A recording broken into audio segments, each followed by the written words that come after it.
And welcome back, everybody, to another episode of Bubba and the BatFlip, episode 151, wrapping up our reviews of our positional previews for the 2023 fantasy baseball season, going to starting pitching. And it's only fitting. It's our final episode of the reviews of the previews, starting pitchers. So that'll be fun. We got some ADP debates. We're using the main event ADP. There's been 8 main event drafts, as everyone predicted. Pitching's got up, folks. That's the way it's going. But before we get into all that, the housekeeping. You can find myself on Twitter at BDentric, and my co-host is always on Twitter at BatFlipCrazy. Toby, how are we doing, my friend? Doing great, Bubba. Although we did lose in the Battle of the Pods, but Sweet 16 is pretty nice. It's pretty good. For a small conference school like us, Yeah. we'll take that. We'll take that Sweet 16 berth. Congrats Definitely. to Ariel and Beat the Shift for taking us down today. But no, I mean, it's super exciting. I mean, we're getting to it, right? We're a little over a week away. The WBC has been fantastic. I saw a tweet that was like, how is the MLB season ever going to compare to, the WBC? So yeah, another great game today and a good final tomorrow. So should be enjoyable. It's baseball season. Gotta love it.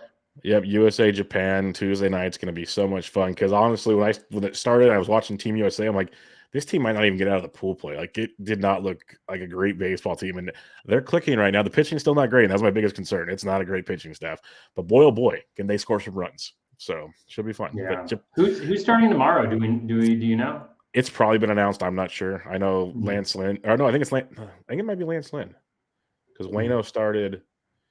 Hopefully, it's not Merrill Kelly because I think he started the game 3 in the pool play, and that could be disastrous. Maybe it's a bullpen game. Maybe it's be straight up like Game 7 World Series. Game. Here we go. Who's going to be the opener? Who's going to be the opener? Yeah, this could be like a one-time through the rotation for you, Merrill, and then we're going to the pen. That could be the scenario, but we'll see. It reminds me so much. Like, you probably watched it when you were growing. Maybe you still watch it now. I don't know. But like watching the Little League World Series, and it was always like you have the USA side and you have the international. And USA was always putting a good team together, but it seemed like it was always like Japan would get through to the finals and just beat the snot out of the whatever USA team showed up more often than not, because they're just a fundamentally sound team. Like, that's just what they do. And so I'm really curious to see how Tuesday night goes. It's going to be a lot of fun. That's all I know. So for sure, it is. It's going to be really interesting. It's going to be interesting to see that ADP. Of Ishida. So yeah, that's going to be interesting to see. That's a good point. And everyone's already drooling over Sasaki, who won't even be. I don't think he's coming to like 2027. Like, we got a long ways to like go. 25. I wonder if there's any way for him to get out earlier. Like, it'd be nice. I know that's when I think his first contract ends, but man, it'd be nice to have him in the M majors for his whole career. But obviously, I mean, Japan, it's got a great league too. So we'll see what happens, but it's a lot of fun. Good to see baseball's thriving even in the springtime. So, and then, like you said, you're going to be in Vegas this weekend because the second round of big live main event drafts and everything are taking off. And then 1 week after that, we have our final spring games, and then it's baseball season. It's right here. It's right around the corner. So it's going to be glorious, absolutely glorious. And looking forward to next week hearing your thoughts on how your NFBC weekend went in Vegas. That'll be a lot of fun to see. I'm sure I will have a lot of stories. Because what are you doing? You're doing 3 or 4 teams? I'm doing 4 in Vegas, 3 auctions and 1 main on Saturday morning. So, and that's a fun group. That's a fun group for sure in there. So that'll be a good one. Yeah, it'll be a good time. So yeah, looking forward to hearing all about that. But for tonight, we are talking starting pitchers, main event ADP, which is I put from 316 to today. It's been 8 drafts Saturday and Sunday. That's pretty much what you got, and it's definitely some surprises. Like, if you want to listen to the Sunday night RotoWire podcast, Toby filled in for Jeff Erickson with Scott Jenstead, and they talked a lot about these ADP kind of movers and shakers per se, because they're both. Scott was running for the overall for a while there last year. He was doing some big boy things, and Toby's always got some squads in the mix, so they were having some fun conversations in that. But Toby, let's talk about a couple standouts. At least that's just stood out just from the naked eye without going super deep into ADP with this first look. And for me, the first one off the board is Spencer Strider. He's the 4th pitcher off the board of an ADP of 16.75, which is just like on the 1-2 turn. And he went as high as 12, so he went in the first round in one of these 8 drafts. And this is a guy that was going, back like a more of a 2-3-ish kind of guy for most of draft season, depending on the 12s and 15s on how that was going for you. So to see him jump up to a first round pick and on the 1-2 turn, that is quite the healthy jump. So how are you kind of looking at Spencer Strider? Like, are you surprised by the jump? Is it definitely taking him off the board for you? If he was on your board, he probably wasn't, but if he was, how is Spencer Strider's just push up the rankings going for you? Yeah, I mean, I think it's interesting. I mean, it's fascinating to see, yeah, the kind of ADP close and who's moving up and who's moving back. Like, it's really interesting because a lot of it honestly like mirrors the projections in a lot of ways, like where the projections have guys going, which is kind of fascinating. But for Strider, I mean, I think nobody really questions the skills for Strider. I mean, skills like projections are in agreement on Strider. We've seen like what he's done. I mean, he had one of the better rookie seasons ever for a pitcher. There's the injury concerns towards the back end of the year, but he's looked good. I mean, he's down like maybe 1.5 miles per hour, I think, something like that on his fastball in the spring, but not too much for concern. You know, like I'm more concerned about when you're hitting 2 miles per hour or more. So it's really a volume question for Strider. You know, and what you think he can hit for volume. If you think he can get to 200 innings pitched, well, I mean, then you're in for a bonanza, right? But I think most of the projection systems have him. Let's see, what do we got? We got 140, we got 168, 159, 151, 154, 122.3. You know, so it really depends on how many innings you put him in for. But I think on a skill basis, you know, he's one of the best pitchers in baseball, clearly. And I think one of the things that you just need to factor in is if you are going to take Strider, I do think that you need to look for volume somewhere else, whether it's in the number of starting pitchers that you're drafting kind of earlier on in the draft, or whether you're just kind of backing him up right away with somebody who's a 200, 180 inning guy. He'll get you the Ks, but the question will be kind of more of the volume metrics and, you know, potentially the wins. I mean, it's a great team with a really good bullpen, but, you know, he hasn't really gone deep into games consistently. So, you know, we'll see. But I do like him. He's good. Yeah, we share pretty similar sentiments. Like, I love the talent. I love the pitcher. I think there's a lot to like. It's just a matter of how many innings is he going to throw. That's my biggest concern, especially with an early pick like that. You got your Nolas, who's almost a 200, 190 plus guy year after year. You got Woodruff, who, he's been banged up. But you could imagine a healthy season, 175, 180, which does Strider even get there? But his 150 might be as good as Woodruff's 180. So, like, you got those kind of conundrums to take place when you're kind of weighing it out. So it just kind of surprised me in the main event world, who we like to think are the best of the best potentially playing out there. You see that kind of jump in a talent like Strider, who's been, like I said, hanging around like almost 10 to 15 picks later. That's a big jump for me in the early draft picks. DeGrom, he went as high as 17th in one draft. Verlander as high as 16th, but as low as 34. So it's a wide array based on these early drafts on who goes where. So it is interesting to see when some of these guys are kind of getting pushed up and some aren't per se. Like Nola's just like stuck in 21 to 29. He's just a second round dude, where other guys have, first to third round potentials depending on where you're looking in the draft. And it just kind of gives you an idea of, I guess, the landscape as you're looking at it. Another Bubba, guy. I have some breaking news. Uh-oh. What happened? The main event for tonight shut down. So we have the board from tonight's main event. There's now 9 drafts in the system. Let me reload this page and see if I get a ninth draft. So let me just, I'll tell you what the first couple rounds were. And I don't know who they are. I don't have that board. I just have so we got Turner at 1. What we call that the WBC bump. Yep. Acuna at 2, Judge at 3, J-Ram at 4, nothing surprising. J-Rod at 5, Ohtani at 6, Tucker at 7, nothing surprising. Bichette continues his move up. Yep. He goes 8th. Witt 9. Number 10, Tatis Jr. Number 11, Mr. Freddie Freeman. Still no pitchers. Yeah. Corbin Burns is the first pitcher off the board. At 12. Machado at 13. Vlad Jr. at 14, Juan Soto at 15, which is interesting because, he's got the oblique injury, right? So that's kind of fascinating there. Garrett Cole at 16. Okay. Mookie Betts at 17. Mike Trout at 18. Pete Alonso at 19. And this is one we're seeing a little bit more consistently. Justin Verlander at 20. Interesting. Which is his ADP since the first day. His Yeah. ADP is solidly at 20 through the first day. Then you got Goldie, who was falling, but not in this draft. And then you have Strider at 22, DeGrom at 23, Jordan at 24, Austin Riley at 25, who's been dropping a little bit, Clase at 26, Nola at 27, Seager at 28, McClanahan at 29, Devers at 30. Now that is a fascinating little, like, you're not going to see that very often, where you get Trey Turner at 1 and Rafael Devers at 2, and then you hit up Max Scherzer at 3. That's a heck of a start. That's got to feel pretty good. Yeah, that's pretty amazing. That's why it's fun looking at some of those boards. And like right there, you said Strider went like what, 22 or 23 after we just said he's gone as high as 12. He had as low as 22. That's his low.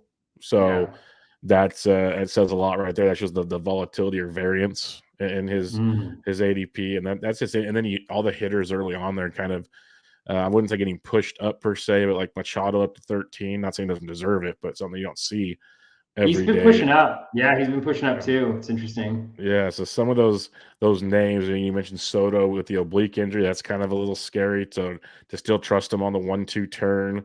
That's an interesting selection. So yeah, that's fun.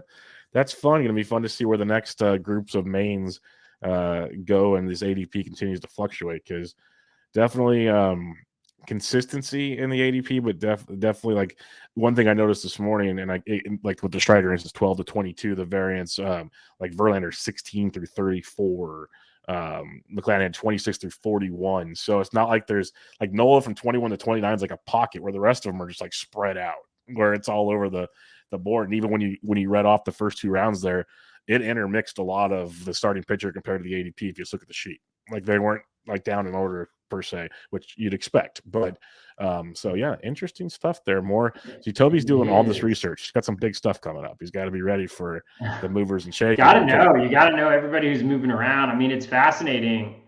Yeah, it's an interesting board. Some people took some interesting approaches on it. So, and what's fascinating to me is Burns has kind of moved. I want to say in mains, he may be the number 1. He's playing like that. Yeah. He just went ahead of Cole. Burns is at 12.22, and Cole is at 12.33. Yeah. Fascinating stuff. One of the things that's really interesting to me is if you just do like all the players that went back to all. You mentioned Bo Bichette went like, I think it was like 8 or 9, something that Bo Bichette went 8 or 9 or something, but he's gone as high as 4. Already. Yeah, that was Bob from Utola. Yeah. He saw that. Kind of announced that. He's on Team Bo, which says a lot. He's got bumped up because he's got the 4 to 12 situation. But yeah, like Vlad 8 through 19, so Vlad's fallen to 19 in some. Tatis, the pick 10 was the highest so far.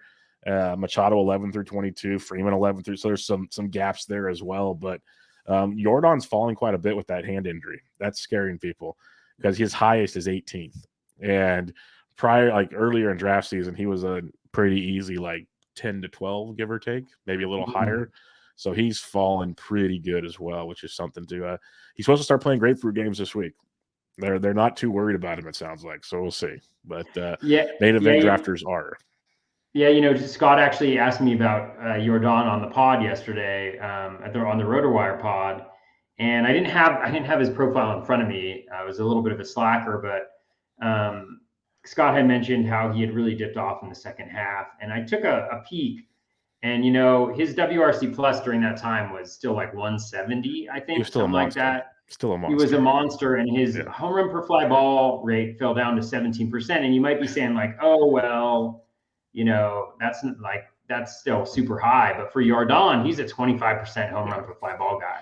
So that's, I don't know how much of it was. It could have certainly been the injury, and I didn't look at the ground ball rate, so I probably should do that. Actually, I will do that, just because even though this is the pitcher pod, Hey, because I we got no care about problem the talking people. about this stuff because these are questions that I'm getting in like other chat rooms and stuff. Like, what are you doing with Jordan? Like, these are things that are on the minds as we're in the heart of drafts. He's like, I've got a lot of Jordan shares. I do. So I'm trying to act like it's not a big deal because this is a dude that can hit almost 300 and hit over 40 home runs.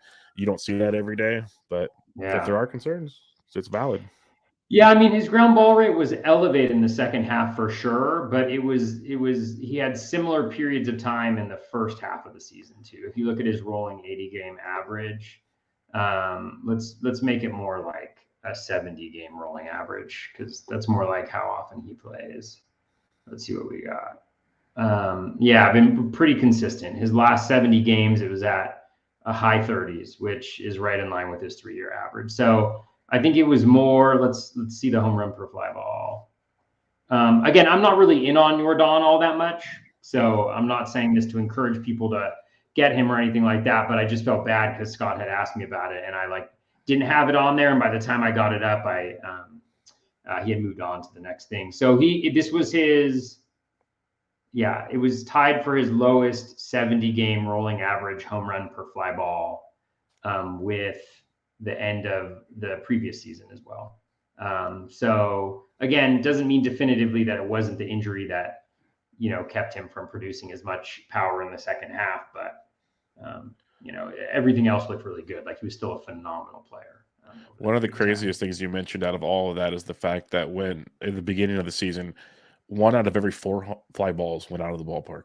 That is just insane to think about. When you think about, you could go to a game and it hits four fly balls, there's a good chance one of them left the park. That's nuts. That's absolutely insane. That's how good he was. It's the groove he was in. So yeah, bottom line, ADP, it's fun to see how this is moving and shaking. If you do 12 teams, go look at the OCs. There's so many of those. They do like 6 a day or something. So shrink that one down quickly. Like I think I did a search for like 3 days the other day, and there's 21 drafts in 3 days. So the OCs are flying off the boards. So keep that in mind as well. A couple other pitchers that just kind of I wanted to briefly discuss based on like injury concerns or whatever. When people are kind of asking like, hey, where would you take so and so? Carlos Rodon, who there's some maybe more positive news coming out. I'm still kind of skeptical of the situation, but right now he's the 32nd pitcher off the board. That includes relief pitchers. ADP of 74. He's got as high as 57 in these first 9 drafts. I'm still hesitant to take him, even though I know how good he can be, and that bit me in the rear end a couple years ago. I'm very aware of that. But when he's going around other pitchers, like, Gallen's got his issues right now with velocity, but Framber Valdez, Darvish going right in front of him. I love Robbie Ray going right after him. I'll even take the toe with Joe Musgrove type situation. So how are you looking at Rodon here? He's kind of sandwiched in between those starting pitchers. Yeah, I'm not really interested in Rodon. I mean, these are golden picks, and so I don't really want to spend a ton of draft capital on him. And so going at ADP of, I think you mentioned 74. Yeah, I'm not willing to go there. I mean, you have the injury history with his arm. I think, last year without having any injuries, he pitched 178. So, the projections are a little bit all over the place on him. I think I have him for 130 innings. I can double check that. But yeah, and I'm not really interested. I just think it's too risky at that point. And certainly he can help win you a league, but he could always also lose it for you. So Yeah, that's my concern. Yeah. In a big way. Another starting pitcher that's been moving up draft boards as he continues to throw in the spring and continue to dominate and continue to remind us of the Chris Sale of old. ADP of 101 so far, 41st pitcher off the board. He's gone as high as 81, which is in the Robbie Ray realm of things. Like, you want to talk about a difference in picks, 81 through 130 for Chris Sale, all over the board for Chris Sale. I'm starting to like what I'm seeing. I really liked him at his original ADPs of like 170-ish because I believed he'd be able to kind of be a workhorse, kind of like Verlander was in the past. Now you have to pay for him a little bit. And now he's more of an SP3, hopefully, if not an SP2 if you waited. How are you looking at the Chris Sale thing as, missing the season due to Tommy John, but he's older, velocity looks good. They should just let him run because they don't have a lot of choices in Boston. Yeah, I'm not super into Sale at this moment in time. Um, Again, questions around the injury, how much he's going to pitch. In the last 4 seasons, the most innings he's thrown is 158 back in 2018. So you got to think that that's probably the cap, but I think you're much more likely looking at, 130, and the projections seem to be pretty on board with that as well. You can't really deny the skills, but he's also struggled a little bit, right? Like in 2019, he had 147 innings at a 4.40 ERA. A decent amount of bad luck, but he had home run issues. In 2021, 42.2 innings, but yet again, 1.27 home runs per nine. And that's not really something that he dealt with throughout his whole career. And so I think you're seeing kind of a different pitcher. Does he have upside? Oh, for sure. But I wonder what the upside is at 130 innings. Maybe I'll be like eating crow on that one like later on in the year. But for me, I don't want to get a guy who's going to throw 130 innings at pick 101. If I think a guy's going to go 130 innings and I want to go after him, I'm going to draft Clayton Kershaw, who's going after that. That's a good point. So better team, better ratios, maybe not the same strikeout upside, but again, we don't know what we're getting from Chris Sale, right? He hasn't pitched in a couple seasons, so yeah. And how late is he going to go into games? All of those types of questions. Yeah, no, it's an interesting one to see his climb up boards this draft season and really climbing up here in the main event. And the last guy I had written down here was Kyle Wright of the Atlanta Braves. He kind of got a slow start to spring. To me, I compare it to the way Zach Wheeler was treated last year. It could be totally different. It sounded like just kind of a dead arm shoulder situation. There's like no damage, and he's throwing fine now. We'll see. Time will tell. He might miss. It looks like he's gonna miss a couple starts, similar to Zach Wheeler. Could be just totally wrong here, but he seems like he is taking a bit of a hit here on this one. ADP of 154. He's on as high as 121, as low as 172. And you got Luis Garcia, Jomo, Reed Detmers, even Dustin May going ahead of him. So Reed people, Detmers. yeah, Reed My Detmers, he's God, climbing. Reed We got a Detmers. Reed Oh yeah. Detmers situation coming Yeah, up on the we show. got a Reed Um, Detmers situation for but sure. with Kyle Wright, it seems like Chris Sale gets the bump up, Strider's getting the bump up, Rodon's kind of sitting around. Kyle Wright looks like he's actually getting a bit of a hit with this injury situation. How are you looking at him? Yeah, I'm not super interested in Wright. I wasn't like super interested to begin with. He was not nearly as good in the second half as he was in the first half. Generated a lot of his value. I mean, not a lot of his value, right? He had a fantastic season, right? 3.19 ERA, 1.16 WHIP. That's really good. So I don't want to take that away from him. He had the 21 wins as well. It was just one of those seasons where kind of everything went well for the guy. But and I'll just pull up his second half just so I'm not talking out of my butt. But I remember having him on a couple teams last year, and he was a little debatable, that second half of the year. So yeah, over his last 10, the in zone contact rate jumped up to 87%, so worse than league average. His O swing was really solid, which for him is really important. I mean, walks have always been kind of an issue, and he actually had a much better O swing towards the second half of the season. But I think kind of he was all over the place still. His walk rate increased to 7.2%, which is right around league average for starters. K rate was below league average at 22.8%. Swinging strike rate fell to 11.3%. Again, he could go back to his numbers last year, but the fact that he's injured early on, the fact that I think he was probably playing above his actual skill level. For those reasons, he had a 78.9% strand rate, which is not outrageous in today's game, but for a guy who doesn't strike out a ton of players, is certainly beneficial. 16.4% K minus walk rate over the full season, very solid, but not exceptional. So I wasn't really interested in Wright to begin with, and still am not really. Perfect. Any other standouts to you on ADP, or would you like to do some ADP debates? Oh God, standouts. Or surprises, I I wonder how guess. many. Let me just see. I'm trying to think. Yeah, Detmers was one guy. I mean, we're going to talk Yeah. about him later, so I won't detail that. But he's kind of the biggest mover of everybody. Just looking here for some, it's just the overall story of starting pitching, moving up. Freddie Peralta, I feel like, has moved up a decent amount as well. Yeah, up to Yeah, 133. Alex Cobb is in the 13th round. Yep. So he's up about 40 spots as well. So again, like, it's nothing surprising. Like, the guys who people like, the guys who are showing skills either in spring training or last year that were encouraging, are starting to move up those boards. And so it's fascinating to see how each draft is unique in the way it runs. Like today, pitching actually didn't move up that much. And it was interesting to see what the draft board looks like when that happens. But like tomorrow there will be one where there's 4 guys who go in the first round, right? So really fascinating to see those movements. But yeah, let's move on. All righty, let's head to some ADP debates, and we'll have some just tough pick your poison ones at the top of the draft. And as we go down, these will all be within the top 200 of ADP so far in the main event. And we'll start with Aaron Nola at ADP 25.33 and Justin Verlander at 25.89.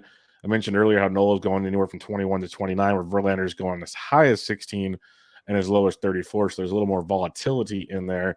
You got Verlander coming off the Cy Young year, goes to New York now, his first year after Tommy John and the Cy Young. And you got Nola, who's just, steady Eddie to me.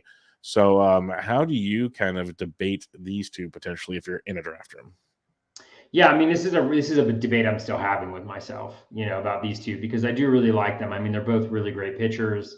For Verlander, you feel pretty good about the ERA. He's in a great stadium again. He's that high fly ball pitcher. He keeps the BABIP supremely low consistently, which helps his whip because he also doesn't walk guys. So even when he does give up homers, they're generally solo shots. He is playing for the Mets, and man, the way this Mets season is going, who knows what's going to end up happening. But I feel pretty good about the ratios. With Verlander, I think the bigger question mark to me, I think we talked about it in the preview or the review, is the strikeout skills. They didn't match up with what we were seeing there, but he's looked good this spring as well. And he's another season away from Tommy John, still within that kind of window of relative lack of concern. So that's nice. So I feel like you probably are getting better ratios with Verlander. You're probably getting fewer strikeouts. You're probably getting similar wins to Nola. With Nola, he's got the volume, so he's got the innings pitched.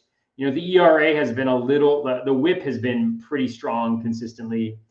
The ERA has been fluctuating a little bit, somewhat homer prone occasionally, but helped out by the better ball as well. The strikeouts, I feel like in volume, are going to be there as well. So I think it really just depends, what you're going to do. I think it's fascinating that they're going side by side in ADP, because I think you got to be happy if you get either one of them. But I think you go either way. I think it's more about, like, if you draft Nola, maybe you go in a different direction later on. If you draft Verlander, maybe you go in a different direction later on. Like, it's kind of goes down to that rotation construction and where you're getting your Ks, where you're getting your ratios, things like that. So I honestly, like, I'd be lying to you if I told you that I had decided. I imagine, I've got 4 drafts this weekend. I imagine I will have both of them on one team, probably. So we'll see.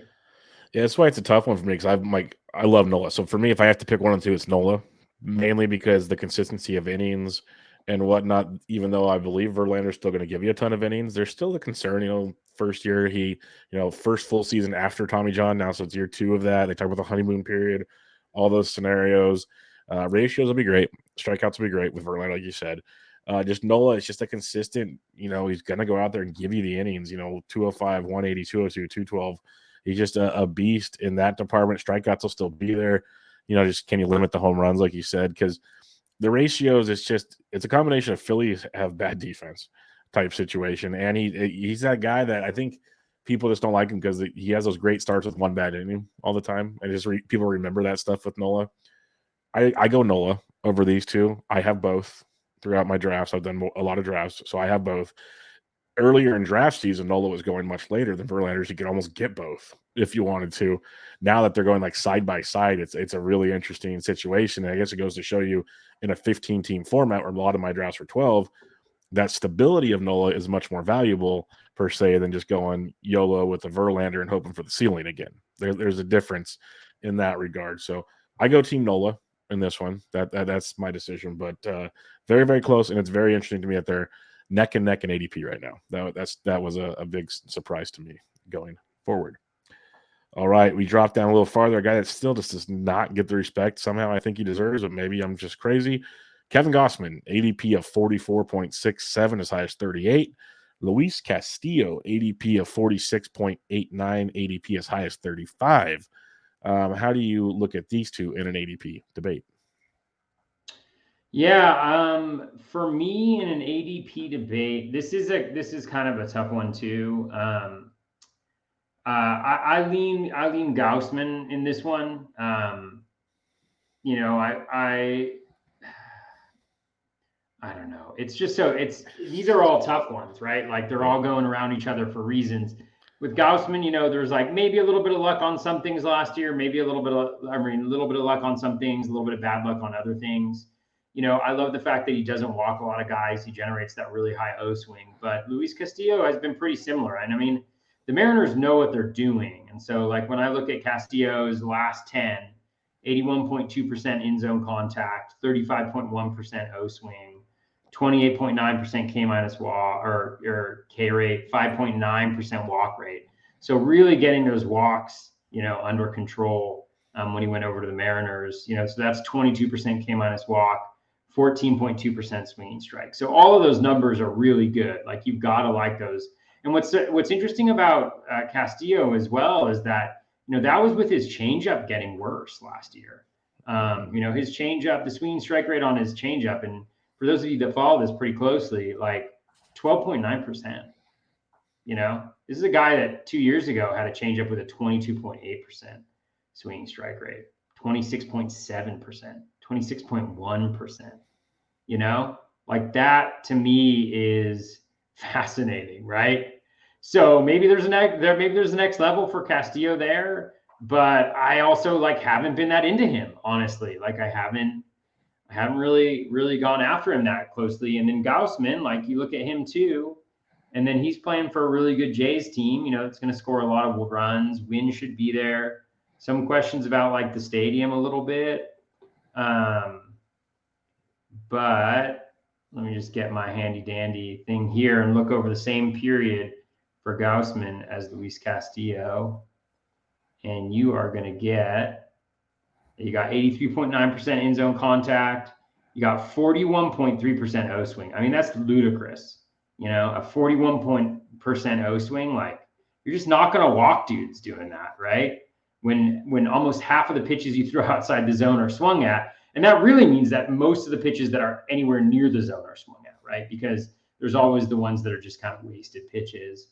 You got a K rate at 28.7. You've got a 15.2% swinging strike rate. You got a 3.4% walk rate, right? So you got a 25% K minus walk.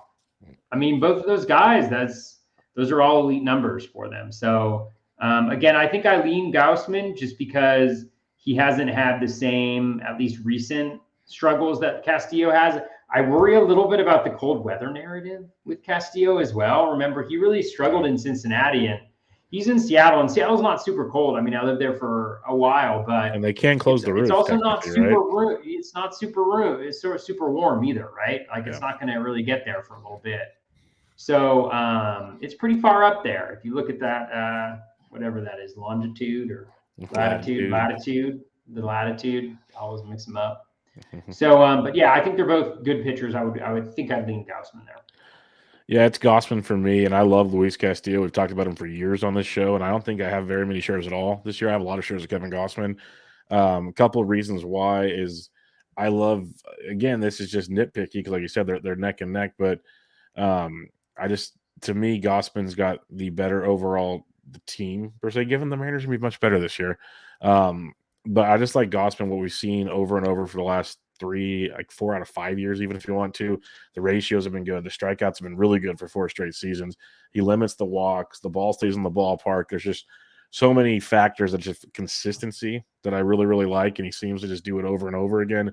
Where Castillo with the Mariners is the dream we've always wanted, get out of Great American Small Park, and he was just amazing outside of there. He's always been pretty good, but the whip's been a concern with Castillo, and the walks went down a bit more. Like you said, the Mariners know what they're doing. He's throwing a lot more in the zone and all those little things, but he still had a pretty healthy walk rate overall. And then, if he can continue to improve on that, that's great. But the ground ball rate dropped a ton last year. That used to be like his forte, get a bunch of ground balls and strikeouts with the changeup. It just didn't happen as much last year. So it makes you wonder, sure, he can let the ball elevate more in Seattle than he couldn't in Great American. So maybe that zone contact you mentioned, hey, go for it. Let it rip. So it's kind of a mixed bag there. I love Luis Castillo. Don't get me wrong. I'm a huge fan of Luis Castillo. I just feel like Gausman's got like a Cy Young ceiling where Castillo's got a very good ceiling. Like Gausman can be one of those guys we look back at the end of the season, like you look at the player rater or something, and he's a top 5 starting pitcher, and no one would be surprised just because he's got that arsenal. Where Castillo becoming a top 5 starting pitcher might surprise a few people. So it's just that it's picking at straws to me, and that's what it is. So I go Kevin Gausman in this one. No problems with Luis Castillo, but it's Gausman for me. All right, the next one. This one I'm really curious to see where you go with this one. And this kind of had some movers in ADP actually. Dylan Cease, ADP at 55.22. Julio Urias, 57.56. Cease had the amazing season last year. Still some concerns with potential walk situations. Where Julio Urias maybe doesn't get you the innings, but does get you the strikeouts and a whole bunch of wins with the Doyers. So how do you look at Dylan Cease and Julio Urias? Yeah, neither of them have really been a target for me this year at all. Cease is actually showing up pretty well when I look at just valuations, but I worry about the walks. Like we talked about it before, so I won't belabor it, but he walks a lot of guys. I think he led the league actually in number of walks issued, and part of that was because he went pretty far into games and threw a lot of innings. But yeah, I just don't know if I can. I don't know if I can go back there. I feel like I made out really well last year, and I worry that we're going to be back in the 2021 range. I mean, maybe slightly better than that, but we'll see. But still, like a really good pitcher. Maybe I'm just being outrageous. I don't know, but the projections he has right now are not terrible, right? Like 3.59, or the bat has him at like, well, that's the worst one. So let's just go with Steamer 3.74, 1.22, 227 strikeouts. That's pretty good. The ERA maybe not what you want, but otherwise. And then Urias, like I always want to like him. Like the theory of Urias is interesting. Like he's always good, but I also struggle a little bit with, the fact that the skills don't necessarily support it. And that's a little bit challenging. And last year seemed to really be like kind of the best of all the worlds for him. So I'm probably skipping out on both of them. If I had to take one guy, probably went into this thinking Cease, and I'd probably go with, or I went in with it going Urias, and I'd probably go back to Cease. But yeah, that's the conundrum I have. That's why I wanted to bring this one up to see what you had to say on this one. And we talked about this one at Barf. This is what I hit home. Like, I am not a Dylan Cease guy, but he fell to like 77 or something. And I was like, okay, well, that's like when you look at projections and everything, like he blows whatever's left out of the water in that scenario. So yeah, Dylan Cease come on down. But there's this very smart guy that I know named Toby G. And he's always warned me about my whip issues on teams. And because of certain guys I like. And Dylan Cease is a red flag for the whip situation. Like he had a 1.11 last year, by far the best of his career, but that was a lot due to the amount of innings he pitched, as Toby mentioned. Otherwise, he's like a 1.25, 1.3, maybe more type dude. And a lot of the projections have him around more like that 1.25 guy. At this point in the draft, you can't really, to me, afford that kind of a whip. Like that comes later in the draft because you don't have a choice type situation. Yeah, I like the way you're talking. Like that's one thing I've been really trying to focus on that Toby's instilled in my head. Like, hey, look at these. That's maybe another reason why the Castillo versus Gausman thing for me. Like, because Castillo's always been a high whip guy, not so much last year, but let's do it a few times. So I get really nervous with Dylan Cease, but then there's the Julio Urias, and we talked about it in the previews that maybe I need to get this biasy out of my head with Urias. Like, he doesn't pitch a ton of games, blah, blah, blah. Still with 175 innings, 185 the year before. Doesn't rack up a ton of strikeouts. He's almost like a mini Alcantara. He needs the innings to be relevant, but you're not paying the premium like you are with Alcantara, and you get a whole lot of wins. Given Dodgers aren't going to be as good this year, I have a feeling. Just a hunch, and that's not my Giants biasy. That's just us looking at this team. It's not the Dodgers of old. Let's put it that way. So that's why this was an interesting one to me, seeing them next to each other. It's like two completely different pitching profiles, but both had great years last year. So it's like, do you see them stay the same? Do you see them take the jump, or do you see them fall back to kind of maybe what we expect them to be? That's the conundrum at this point in the draft. I'll take Urias in this one because I think there's a little more consistency there than with Dylan Cease, but it's not a warm and fuzzy thing. I don't have many shares of either one. I don't think I have any Urias, to be honest, which is crazy. And like I said, that Cease is only because he fell so much. And it just became a point where I was willing to take the chance at that time. Could be wrong. But yeah, give me Julio Urias in this one. And it's not a great one, but it was an interesting discussion seeing where they're going in drafts right now. Another one that's kind of moving around is you got, and they switched spots after this last draft because Yu Darvish was going ahead of Alek Manoah, but now Alek Manoah is a pick ahead of Yu Darvish at 68.11, and Yu Darvish is at 69.11. So they're a pick apart in drafts. Manoah doing Manoah things, velocity down a bit this spring. And you got Darvish, who's pretty darn awesome, and it's kind of each year goes a little farther down in ADP as he gets older, but still kind of produces. So how do you look at Manoah and Yu Darvish? Yeah, I'll go with Darvish on Darvish. I'll go with you know what I'm used to saying is Darwin Nunez, who is the Liverpool striker. I'll go with Darvish on this one pretty clearly. I think Manoah is of no interest to me whatsoever. Yeah, no, I've been so anti-Manoah, and people love him. And the drop in strikeouts last year, a ton more innings. The ratios were great, but you look at the indicators, not so much. I just have a lot of concerns with Alek Manoah, and hey, prove me wrong, kid, if you want. Where Darvish just does it year after year for me. So, and he's on a really good team. So yeah, I'm 100% with you. The reason I brought this one up is because to me, this one's not as close as I think people are making it to be. And maybe that's just my thing, but you kind of seem to have the same mindset on this as well. But like I said, when I made this list before this last draft, there was the flip-flops, and Manoah's overtaken him. So it's an interesting development here. And a lot of smart people like Manoah. So we'll see what happens. But yeah, I'll take Darvish over Manoah as well. Robbie Ray, a guy that I am insanely high on this year, and not just because what he's doing in spring. This was before spring. ADP of 81.56, and you got Tristan McKenzie coming off a monster season. Some people really, really love the kid Sticks, as they call him, because he looks like he sticks wearing baseball pants. How do you look at these two come draft day? Yeah, these ones are interesting. You know, Ray is fascinating. Ray and Detmers actually they're similar to me because they're both in a situation where their velo is up on according to everything except for any StatCast data. They haven't pitched in front of StatCast data yet, right? And so I always want to see these things because I don't know, like they're like he's 96 to 97, and it's like, okay, well, is that like 95.5, to 94.5 to 95.5, or is that whatever? So with Ray though, I mean, the real glowing reports in spring training.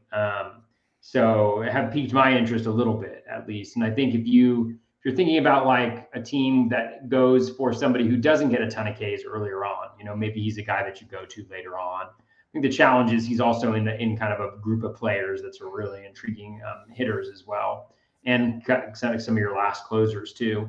So for that reason, I am interested in Ray. I don't know whether I'm going to go as high as it is right now. Tristan McKenzie is also really interesting. I mean, he was incredibly good towards the end of last year. Generates a really nice O swing, which keeps the walk rate low. He really, I want to say he got much better as the season progressed as well in the second half. I hope I'm not making that up. The one thing that concerns me a little bit, he is an extreme fly ball pitcher, and he gives up a ton of hard contact, a ton of barrels. And so I worry a little bit about that, with him. I think oftentimes, though, this is kind of like the zone of non-interest for me, only because I've generally gotten like a few starting pitchers at this point, and so it's tough for me to kind of dip back in here. I'm generally targeting offense here, so I probably won't end up with either one of these guys. But I could see, like, if they fall a little bit, maybe going after them, or if my pitching doesn't start the same way that I'm expecting, pivoting to a Ray or something like that. I can definitely see that happening. Yeah. So for Tristan McKenzie, the in zone contact was 84.9%. So he can't really beat you in the zone necessarily, but he's got like 40% O swing, which is glorious. He's got a 28.2%. K rate. He's got a 14.4% swinging strike rate, a 4.5% walk rate. It's actually a pretty similar profile to what you're seeing with Kevin Gausman. I keep on saying Gausman, but it's Gausman, right? Yeah, I just like really pronouncing that U. So both really interesting to me. I can see why people are interested in them. If I had to pick, I'd probably go with Ray, but I don't know for sure. I'm not 100% on that. And this is why I wanted to ask it, because it's really close for you where it's not for me, but I understand why it is. Like, I look at McKenzie, amazing season last year. He's still so young. Like, there is always hope, and people hate the word pedigree for him. Like, there was always, he's 25 right now, for crying out loud, to be 26 in August. There was a lot of high expectations for McKenzie, and he kind of had a couple cups of coffee, and we saw some good and some bad. Last year, he really put it all together. He went 191 innings after 120 in 2021. The only concerns I have for him is the innings increase is just a bit concerning. But the other thing is, like, the strikeout rate dropped a couple percent, but the walk rate dropped a ton too, and that's obviously a big plus. And you mentioned the O swing and all that good stuff. So there's a lot of good and just kind of some slight concerns for me with him. Whereas Robbie Ray, it's just he's doing it year in and year out. It's like 190 plus innings. We talk about a world where we want innings. Boom. Ratios, maybe not elite. Like McKenzie might end up having better ratios. 3.71 last year for Ray at 2.84 in his Cy Young year, but maybe he settles in at a 3.3. That'd be pretty solid if he could do it. If it's a big if, I get it. Would be pretty sweet. Last year's left on base rate was a lot more reasonable compared to his Cy Young season. So maybe last year's more the Robbie Ray we should expect. Also in Seattle, which will be nice. But what I like about Robbie Ray a lot, and he even did it last year, strikeout rate about 27% again for this. He's done that every year since 2016. The walk rate at 8%. The last two seasons, 8% and 6.7. He's not in that 10 to 17%. Just stay in that single digits. I don't care if it's a high 8 or 9. He can survive in that realm, which makes him really good. Obviously, the higher it is, the worse the whip situation goes back to the Dylan Cease thing. But to me, Cease and Ray are two different pitchers in my mind, where like volatility-wise. So I love Robbie Ray. And in a scenario where I might wait on pitching per se, and maybe this is my SP2, unfortunately, I'll take Ray every time because I want that floor that he brings, where Tristan McKenzie has more volatility to me, maybe a higher ceiling in certain categories. But I'll take Robbie Ray. I'm a big Robbie Ray fan. And again, it's not just because of what we're seeing in spring. Spring's been awesome. It's been great to see. Don't get me wrong. But this is a guy I've been very, very high on all draft season. And so to me, it's nice to see the stuff in spring to kind of support his development. But we'll wait and see. All right, a couple more here, and then we'll do some deeper targets and some listener questions. Lance Lynn, pick 115.9. He's been moving up boards compared to his early draft season price, and rightfully so in my mind. Could be the WBC bump that Toby was talking about with some other guys earlier. And then Logan Webb, ADP of 118. This is an interesting one because kind of similar builds, if you really look at them. But similar pitchers, but kind of a little different. Depends on how you want to look at it. So how do you look at Lance Lynn versus Logan Webb? Yeah, I mean, you're picking really good ADP debates, honestly. Lance Lynn, I like more. If you look at what Lance Lynn did in the second half of last year, and he's kind of continued it a little bit in spring, he was really good. Like the K rate wasn't where it was supposed to be. He developed like a true slider. Like he really just had fastballs and a cutter that he was using previously. And that seems to have made him a more effective pitcher. The strikeout rate wasn't out of this world, but the walk rate was really low. His K minus walk was over 20%. I think we've talked about it a couple times on the pod, so I won't go too much into it. So I really do like him. I think the White Sox are actually a little bit surprising. Like I think we were all in on them kind of last year in a lot of ways, and a lot of injuries hit them. And if they can stay healthy, which is a big if. I mean, Eloy was injured today, I think, like just a cramp in his calf or something like that. But like yeah, they still have really good pitchers, you know, and if they can put it all together, they could be really effective. I do like Lance Lynn. Logan Webb's actually pretty interesting. You know, I haven't gone too deep in him on him, but you know, one thing I'm noticing is just like, you know, later on in the year, he actually did improve pretty dramatically, at least from a skills perspective. He started throwing that sinker again more, and he saw an increase in his strikeout rate. He saw a decrease in his walk rate down to 2.7% over his last five. Um, you know, the swinging strike rate went up to 11%, which again is not fantastic, but it is very good for him in the way that he pitches extreme ground ball. You know, so a lot of kind of encouraging signs there. But I think I'm going with Lynn. I mean, the one question that I would have, you know, and I guess you could do this for a lot of different pitchers, but like for guys who are drafting Chris Sale is last year, you know, Logan Webb threw 192 innings with a 2.90 ERA, 116 WHIP, and 163 strikeouts. If Chris Sale gets to 130 innings, will he reach that level of strikeouts? You know, and will he have those ratios? And if so, you know, if not, if you think if the answer to that question is maybe not, like then yeah, then why? It's a great question. That's a heck of a way to do it. Let's put it that way.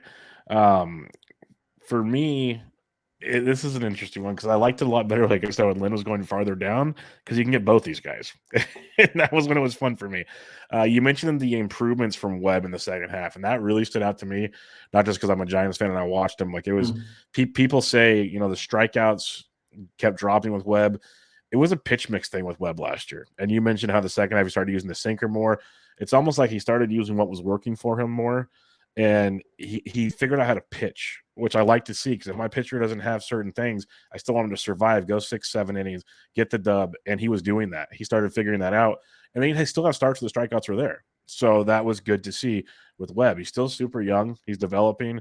And then what we're seeing this spring is, and we heard reports before spring started, he was working on another pitch, and we've seen that kind of get incorporated this spring. And we've seen velos get a little better because that was a concern, the velo dropping. So it's something to watch. I'm not saying it's the end all be all because, you know, the guys can ditch a pitch just as quick as they start to try to throw a pitch. But the fact he's always trying to reinvent himself. Like last year, he said, "Oh, this isn't working. Let's throw the sinker." Year before, "Hey, fastball's working. Let's strike everybody out." Like he's always willing to reinvent, and I think that's a really great thing to have on a fantasy pitcher because we've had seasons, and you know, Toby, when certain pitchers like it hits the wall, it ain't no coming back because that's all they have, and that's like a frustrating thing. Where Webb can, you know, maybe a start or two are rough, but then he figures something else out and goes. Lynn on the other side, he had the knee injuries early on. Once healthy, it's just clear how good he was again. It was like he was that dude. And we know he's a workhorse. We know he can throw the innings. Like the strikeouts will be there. It's always scary when he pretty much just throws a fastball 4 different ways. And that's a terrifying thing. But he knows how to do it. He can figure it out. I lean Lance Lynn because I do trust the strikeouts more with Lance Lynn. But Webb is a guy, the reason I wanted to bring this up because they're close pitchers, but I would not be shocked if we see Webb to be the guy people were drafting last season when he was up in drafts. And then he kind of let people down, so he's kind of dropped again this year. I think he's going to be very, very good. So I've heard a lot of like, oh, no, Webb doesn't do this and that. I'm like, no, he does. He does. You just got to pay attention to what he's doing. He's a different, like he's a cerebral pitcher. And I think it's a very, very interesting thing to have. So I go Lynn over Webb in this one. I have no problem with either one of these guys. If they land on my team, if like this is an SP3 for me or something, I'm pumped with either one of these guys. Very, very happy. I think they both bring great floors to your team, which helps in a big, big way. All right, let's do one more debate here, and we'll go with Dustin May. This one, like, I don't know, ADP of 141, as high as 121. And then the man you mentioned, Mr. Reed, taking spring training by storm, Detmers, ADP of 141.89, so almost a pick apart, as high as 125. So I'll let you have the floor here, Toby. This is Dustin May, who we don't even know how many innings he's going to throw, and then Reed Detmers, who we saw the second half slider adjustment, and we've seen what he's doing this spring, and the ADP just keeps climbing. Yeah, I'm not really interested in May. Most innings he's ever thrown in a major league season is 56. I just think the innings are going to be questionable. I think whether he even goes 5 innings on a regular basis is going to be a little bit of a question as well. I just think that there's a lot of I don't really see it for May. For Detmers, I can see it for sure. I mean, I did a pitcher list thing for PitchCon, and Detmers was above average after he returned from the minors across the board as a pitcher. And so I think the thing for him is going to be like there's reports of a velocity increase from this spring, but he hasn't been measured on StatCast. So I'm a little leery of it only because I feel like we hear these things all the time. Like, remember Lucas Giolito last year? Lucas Giolito's at 95, 96, 97, And it's like sometimes there's some confusion about whether that was topping out at, in which case you take 3 miles per hour from where they're sitting, right? So like I'm a little hesitant to believe it, and I think that's generating an overwhelming amount of hype on Detmers. But I also think that if it's legit, I mean, he could be incredibly good. Like we've seen Giolito, it happened to him. It happened to Blake Snell. Like those guys that get that velo bump are the guys that take that to that next level. I just think it's going to be Joey Wentz. That's all I think. No, I'm just kidding. Although Joey Wentz is plus 2 miles per hour on his fastball. Yes, but yeah, so again, I'm not really interested in Detmers where he's going right now. There's going to be some fun bidding on auctions, I think, on Detmers. Good point. There's already been some fun betting from some fun stuff from what I've heard in terms of some of those auctions. Him going for more than twice what he was going for before the big auctions hit. So it's going to be interesting to see what happens with Detmers. I'm not probably going to be playing there. I had him last year for a little bit. Unfortunately, the bad times. But I can see why people are interested, but I'm just not going to go there, I don't think. Yeah, I'll keep this one short and sweet. I've never been interested on Dustin May. I think he's amazing. I've always said like, hey, he's going to be a really cool, like he's made for gifts. This is what he does. He's awesome to watch. I'm not interested until I know how many innings the kid's pitching because like the injuries he's had and the concerns, and even when he was around, they were still like control issues at times last year. Like if guys aren't chasing the slider, there is a lot of question marks. He's electric. I am not doubting that at all. Between these two, I'll take Reed Detmers easily. Now on draft day, like you said, can I pay that price for Reed Detmers? That's a massive problem. That's a major concern on this situation. But like I'm looking at Reed Detmers at say Tout Wars mix auctions. You were asking to see where he'd go. He went for $11 over the weekend, so not too bad. I think he'll be a little higher come your NFBC auctions. Let's put it that way than $11, but that gives you at least a base to go off of. But I'll go Detmers. I'll go for the consistency and the upside there, but it's tough at that price. That's for darn sure. We'll do this one real quick, just because I think it's interesting looking at two young guns getting pushed up draft boards to me. You got Hunter Brown at 172, and we don't know how many innings he's going to throw, versus Grayson Rodriguez at 178. We actually kind of have an idea on how many innings he's going to throw. They've already kind of mentioned that. I'm not really in on either one at their ADPs. If I had to pick one, I'll say I'll take Hunter Brown just because I think there's maybe more of an upside there. But how do you look at Brown versus Grayson Rodriguez? Yeah, I mean, I'm not really in on either one of them either. I would go with Grayson Rodriguez if I have to choose between the two of them. I just think the stuff is better. And I don't think there's a ton of question about whether he can strike guys out. I think it's just a matter of kind of, how well he'll do hitting the ground running. I'm not really interested in Hunter Brown either. I don't really understand the hype. So last year he did really well in the regular season, in the playoffs, pitching for the Astros, which is great. 20 innings, 22 strikeouts. But when you look below the hood a little bit, right, he's pitching out of the bullpen, right? So he's probably pitching 2 miles per hour higher than he usually does. His swinging strike rate was only 10%. His O swing was 29.5. His in-zone contact was 89.8.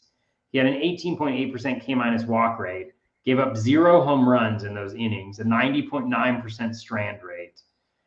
So here's a guy who kind of had everything go well for him. He was pitching out of the bullpen where his stuff is going to play up as is. And I'm not really interested in it. I don't know. But you can also see like the Astros, you know, you want to get pitchers on the Astros, and he's relatively inexpensive as it goes for that. But I just don't see the skills playing up as much. We'll see though. Yep, we shall see. It'll be fun to watch the young guns and see what the final stats could be. Let's talk about some later targets based on the NFPC main event ADPs 200s through 300. You know, and for you especially, I guess, if you take a couple pitchers early, they take a lot of bats for a while. This might be kind of your wheelhouse here. So don't give away all your tricks, Toby, as you have a big weekend ahead. But who are some of the starting pitchers you're looking at between 200 and 300? Yeah, I won't give away all my stuff. Don't worry about it. I think there are interesting guys. So like, I'll just kind of run through. Nate Eovaldi is interesting. He's going at 214. He started pitching again. You know, his velo is supposedly up a little bit. Again, haven't seen the StatCast data on it, but he's interesting. He was going all the way back towards the 300s when he was injured earlier this postseason. He plays up really well on the projection systems. They like him a lot. Clark Schmidt has been going up a ton. I liked him a lot more when he was like in the 300s a little bit. Miles Mikolas is a guy I like, you know, kind of slow and steady. You know what you're going to get. I guess he's like a Logan Webb light, maybe, because the ratios generally aren't as good. But yeah, you know, he's pretty good. Hayden Wisniewski, I know like everybody loves him. He's pitched really well. He looks like he's going to get the starting job there. So I think that is nice. Let's see. Speaking of Astros starters, Jose Urquidy is interesting as well. Plays nice. Steven Matz has had a really nice spring. Generally consistent as long as he can stay healthy. David Peterson is really interesting. You know, maybe getting the starting job there. It looks like it might go to Tyler McGill, who's down a couple miles per hour on his fastball, but I wouldn't be surprised to see Peterson get a really solid chance there. Stroman, if you've got your Ks already, you know, the ratios are pretty nice for him. Ks are low, but you know, that could be helpful. Erod and Matt Boyd are interesting. They both have increased velo and have looked really good this spring. So those are two guys. And then Ross Stripling is another one that I like too, who, you know, really was underrated last year. He pitched really well when he came on for it. But it's interesting to see like Brandon Pfaadt there, you know, and he's not even making it, right? So yeah, some of those drafts happened before he didn't make it though. So we'll see where that goes after this next weekend for sure. Yeah. Yeah, and just to clarify before, I'm not being disingenuous in terms of who I'm interested in and who I like in this area. Mm-hmm. There's just a lot of different pitchers, I think, depending on what your build is that you can kind of go with. You know, and so I think that as well as like, you know, it's kind of like Clark Schmidt. It's like, oh, Clark Schmidt I like a lot. Like he could take the next step. He's on the Yankees. He could do really well. He's also at an ADP of 222, you know, like that's a really valuable pick. There are some really good players going near him, and I'm just not sure that I'd be willing to do that. But I do like him a lot in terms of what he's been able to do. The velo was up a little bit. He incorporated the cutter, you know, just stuff like that you really want to be paying attention to. You know, I'd be remiss if I didn't mention Zach Eflin since I blurted his name out yesterday on the Roto That's so good. That's quite the Freudian slip. Yeah, totally. Yeah, so those are the guys within 200. I was into Kenta Maeda earlier, but his results just haven't been that good. I don't know if the velo is going to be there, but certainly if he can get going, you know, we've seen the type of pitcher that he can be. For sure. I like the Eovaldi call. Somehow Trevor Rogers is still interesting to me. I like Clark Schmidt. I'm with you there as well. Some others. I would have loved Tyler Mahle is something I'm keeping an eye on. Zach Eflin, like you mentioned as well. I love Cookie, Carlos Carrasco. I've been taking him in so many places. Big fan of him this season. Sean Manaea is getting my attention with the velo. That is something I'm monitoring. Still have not clicked that button, but the velo is, if I can see it like on one more spring start, he might end up on one of my last picks in an OC coming up. I'll say that much. So there's that. I love Mitch Keller. I always love Mitch Keller. You got to pay a lot more for him this year, but I'm a big fan. You mentioned David Peterson, another guy that I liked he was going later, but I'll still take him now because I think he's that good. I think he's a very, very good pitcher, especially if he ever figures out the walks, which were better last year. But, man, improve that even a little more, and that'd be nice. Tyler Anderson is intriguing at around 280 as well. So there's a lot coming later. Like if Rosie Contreras ever stopped walking, guys, that would be awesome. Ross Stripling, 100%. That's the dude I had rostered everywhere last year. So I'm in on that. Then you mentioned the Boyd and Erod. So it's a fun range. That's what I've liked about going through different ADPs is like there's good pockets of some really nice like stuff you can like I could live with taking like 3 pitchers in a row in that range and be pretty pumped to have them as like my fourth, fifth, and sixth, probably more my fifth, sixth, and seventh, hopefully starters. That would be a nice little wheelhouse to be in. I would not disagree with if it came to that on draft day. Let's talk. Yeah, and one thing I'll say about this range is like a lot of these guys are interesting because these are the guys that are showing something. Yeah, you know what I'm saying? Where it's like these are the guys that were going in the 300s and DCs, and then they've had like a nice spring, or they've had a velo bump, or they've done something that has kind of like boosted their stock, whereas these other guys have kind of fallen off a little bit. And so, yeah, I just think that to me is kind of interesting. And looking at these guys is this is really like kind of like a pick your guy, pick what you believe in type of spot in the draft, in terms of who you're interested in going after at this point. Yeah, for sure. That's a good point on that one. Talk about picking your guys. Let's go ADP 300 plus. Now it gets into still some talent back here, but definitely murkier waters for a reason. That's why they're going past pick 300. But who are a few guys that stand out to you in this range? Yeah, Eric Lauer is really good, or he's not really good, but he can be really good. Like he's really good for post 300. Yeah, we saw how dominant he can be, and towards the back end of last year, he actually showed some improvements.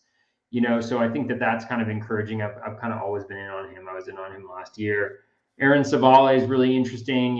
With the pitch mix change that he had last year, he really kind of took it to the next level. Question is whether he can stay healthy and be consistent with that on a regular basis. I actually drafted Michael Wacha somewhere. I would not recommend doing that, but I think the Padres are playing at home against the Rockies, and I literally picked him so that I could play him them in that start. You're getting into your kind of spec territory. Jose Suarez is really interesting on the Angels. I think he had an underrated second half of last year where he really improved considerably on a lot of different metrics.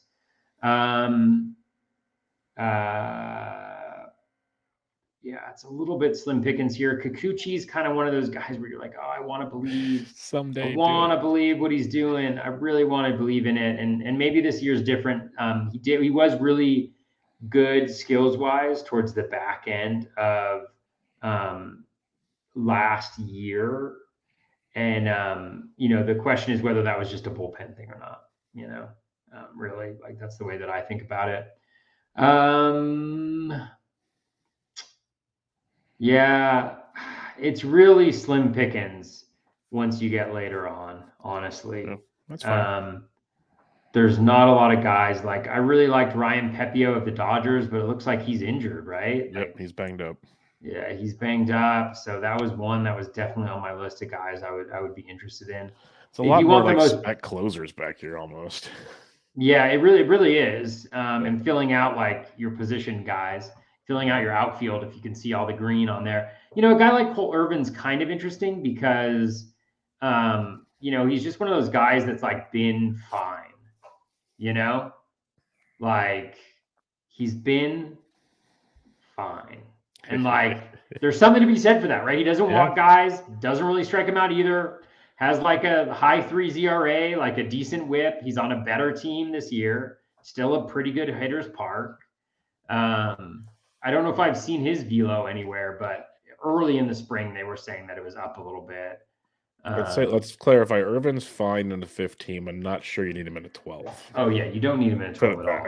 Yeah, we're talking like end of the road, end of the line here. Let's see, what did Irvin have? Like, what did he finish last year as? Sorry, just looking up here. Yeah, so like 3.98 ERA, 1.16 whip. I mean, that's great. For like where you're drafting the guy, he only had 128, strikeouts in 181 innings, but he did get 9 wins because he went relatively deep into games. So it's stuff like that, and you're just trying to balance that with some guys that are maybe like either home runs or nothing, And you can see that here, right? Like everybody's taking their closer specs in this range. So yeah. Yeah, for me in this range, you mentioned Savali. I'm a big fan of what we're seeing from Aaron Savali. I'm always kind of a sucker for walking the right matchups, like you talked about. Alex Wood is a guy I'd get on while he's healthy. I think there's definitely something there. I love Jose Suarez, who you mentioned. I'm still a Brian Bayo believer, and seeing that he's healthy, might only miss one spot through the rotation. That makes me pretty giddy. So Brian Bayo might start going back up draft boards here in a minute now that we're seeing he's looking a little better. But yeah, Ryan Nelson is getting the spot in Arizona, if you believe in that. JT Brubaker, I like what we're seeing on the 15. He definitely has some legs in that format. Other than that, it's all specs. Like I like seeing Spencer Turnbull out there looking good again, but how much is he going to have after the Tommy John season? A lot of people like Graham Ashcraft. I'm still not there in a Great American Small Park fifth pitcher.